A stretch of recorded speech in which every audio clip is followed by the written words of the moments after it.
Here are 7 downhill racers who have never won a World Cup, starting with a man who got close to a win so many times that some people forget he never actually won one. Brendan Fairclough started his downhill career mentored by the godfather of downhill, Steve Peat, and later triple world champion Sam Hill. Brendan has ridden for some of the biggest brands in cycling, including Orange, Specialized and Scott, with a Monster Energy deal in there too. Brendan kicked off his career by winning the silver medal at Junior World Champs in 2005 in Livigno, but perhaps more impressively, he finished 3rd at the Pila World Cup before the junior category was introduced, which means that before he was even 18 years old, Brendan stood on an elite World Cup podium for the first time, and not many racers have done that. But despite so much early success, he hasn't claimed a World Cup or World Champs victory. During his career, Brendan has stood on a World Cup podium a total of 6 times, and that's not including the 4th place at World Champs in 2011 at Champery, one of the world's toughest downhill racetracks. But Bren never achieved that coveted top step of the world level podium, and you must be asking why. Well, for one thing, Brendan always ran flat pedals. Flat pedals rely on normal shoes and do not have the cleats which lock your feet into the pedals. This makes it more difficult to lay down the power when pedaling and to keep your feet on the pedals when riding rough sections of track. Brendan was clearly aware of this compromise, as he did experiment with clipping in at the famously pedally Pietermaritzburg World Cup track in South Africa. Despite joking about not training, Brendan had a properly sorted fitness regime and seemed fit enough to do the job. However, it was rumoured that on tracks that he liked, including Champery and Austria's famous Schladming venue, Brendan was worn out by the time race runs came along. Why was that? Well, it's been said that Bren would tire himself out by doing too many practice runs. Such was his love and enthusiasm for riding and racing that he wasn't stopping to rest as much as the other racers, limiting his recovery before the all-important final run of the weekend. Did Brendan's love of riding on the limit and the fun he had on the bike distract him from the single-minded attitude needed to win a World Cup race? Well, perhaps, but this is a double-edged sword, as Brendan's infectious enthusiasm for riding and genuine love of downhill is something that Brendog's fans love. It's given him a long and successful career in the spotlight and an avid following on social media. And this is why Fairclough is credited as being the world's first free racer, a rider who combines a free ride career with their racing. Brendan has competed in the world's biggest freeride contest, Red Bull Rampage, an incredible 7 times, with a best finish of 4th in 2019 and 4th again just last year in 2023. Now in 2024, Brendan has hung up his World Cup racing boots, and it's unlikely he'll be making a comeback, but we'll keep our fingers crossed. Brendan has been filming projects like Death Grip 2 and racing Red Bull Hardline, so he's going to continue to be a big player in the mountain bike scene for many years to come. And the same thing could be said about the next rider on our list, another former Red Bull Rampage hopeful who rode qualifying in 2014 but didn't make it to the final.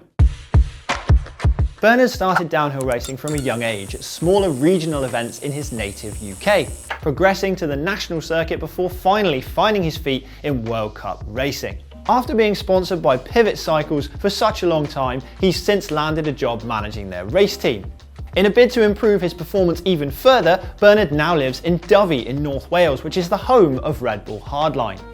This new base allows Bernard to use the long descents and technical terrain to sharpen his already mind-blowing downhill skills even further.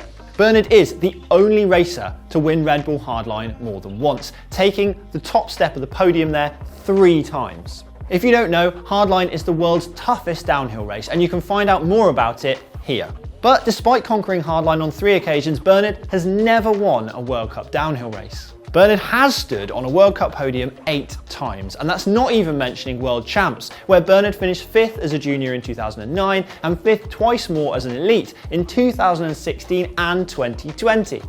His best World Cup result is a 2nd place, where he finished less than half a second behind Amaury Pierron at Snowshoe in 2022. And from there, it seemed like it was only a matter of time until Bernard stood on the top step, but it hasn't happened yet. Unlike Brendan, Bernard is still racing World Cups, so his maiden win may be just around the corner. Bernard's career has built steadily to the peak he's experiencing now, unlike our next rider, who came into the elite category as the reigning junior men's world champion. Kade Edwards burst onto the downhill scene with incredible speed and became junior world champion in Lenzerheide in 2018. Carrying this momentum into the elite category in 2019, it seems certain it was only a matter of time before Kade would leap onto the highest step of the podium at World Cup level. However, 6 years on, and Kade, one of the most stylish racers in World Cup racing, has hung up his number board to pursue a career in freeride without winning a World Cup. Well, during his time racing World Cups, Kade managed some impressive results, like his top 10 at Ligier in 2021. But his incredible skills away from the racetrack seem to be where Kade's passions lay. Even whilst racing World Cups, he was regularly competing in contests like the Best Whip events at Crankworx and releasing some incredible Instagram edits. Kade featured in a fully produced freeride edit by Red Bull Media in 2022 alongside Trek's sensational slopestyle athlete Brandon Semenuk, which was called Parallel 2. Trek was so invested in the project that they even made Kade a custom Trek Fuel EX with a shorter rear end to suit the mixed wheel size setup he was using. Co-starring in Parallel 2 showed Kade's aptitude for getting stylish on camera translated well into big budget productions, and when we caught up with Kade shortly after filming, he was buzzing. So it wasn't a total surprise at the end of 2023 when it was announced that Kade would transfer from Trek Factory Racing's downhill team to the C3 project, which is Trek Bicycle's freeride division. There he joined athletes like Mille Johnset and Casey Brown, as well as the aforementioned powerhouse Brandon Semenuk. Kade has been supported by Trek since his early days in the junior ranks, and with C3 he can pursue his passion for freestyle and continue as a mountain bike star, even if a World Cup downhill win isn't on the horizon. However, our next rider seems right on the cusp of that first win. American Luca Shaw has looked like he's about to win an elite World Cup downhill race for several years. He came out of the junior category with 2 World Cup victories to his name and has showed no sign of slowing down. Statistically, the closest Luca has been to standing on the top step of a World Cup podium was second place at Lozenge, Croatia in 2018. But that isn't the full story, because since then he has set the fastest time in qualifying on 3 separate occasions, so he must be hoping for more. Fast forward to 2024 and Shaw set the second fastest time in the semi-final at the Leogang round of the World Cup. This shows that he's still got that all-important speed, so it seems likely he'll make the step up to first place very soon, perhaps alongside his American compatriot Dakotah Norton. Dakotah Norton has been in the news for running probably the highest set of handlebars ever seen on a World Cup downhill bike.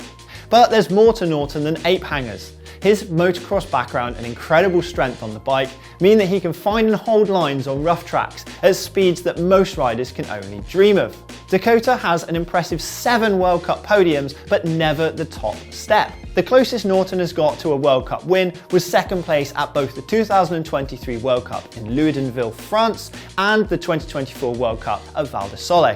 Fans of Dakotah Norton were willing him to go one better in the Ligier round of the World Cup, as Norton looked almost unstoppable in practice. He claimed the fastest time in qualifying and the semi-final, but alas, the fiendishly difficult wet conditions meant that Dak crashed in the race and was unable to take the top step in the final. After working so hard on development of the latest incarnation of the intense M1 downhill bike, one that helped him some great results in 2023, it was a surprise to see him move over to the Mondraker factory team for 2024, but it's done him no harm, and his all-important speed is clearly there, with the results coming thick and fast. So although Dakotah Norton has yet to receive his first elite win, he's still young and riding for a great team, just like our next rider.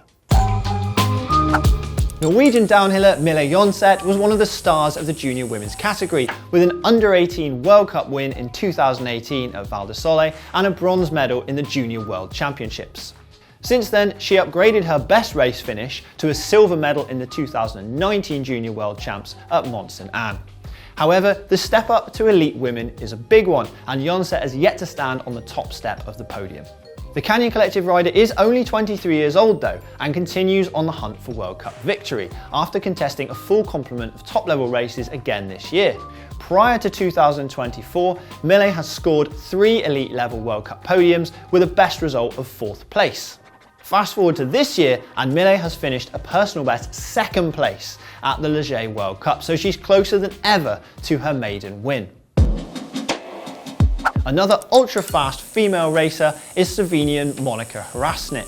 Hrastnik seems to keep making the women's finals at World Cup and is always a podium threat at top level racing, having stood on a World Cup podium an incredible 16 times. Hrastnik is currently racing for the Dorval AM Commencal team alongside Benoit Coulange, who picked up his first World Cup win at Ligier in 2023. In that same race, Monika was beaten to the win in the women's category, but she has plenty of other accolades, including 3 European Continental Championship titles, and she's the reigning national champ in her native Slovenia. Yet more evidence that she is a serious contender to win at World Cup level, but just hasn't pieced it together yet.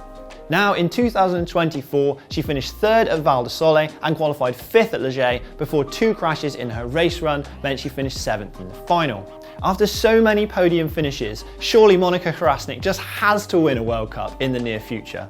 Let us know which of these riders you think will be next to win a World Cup by leaving a comment below.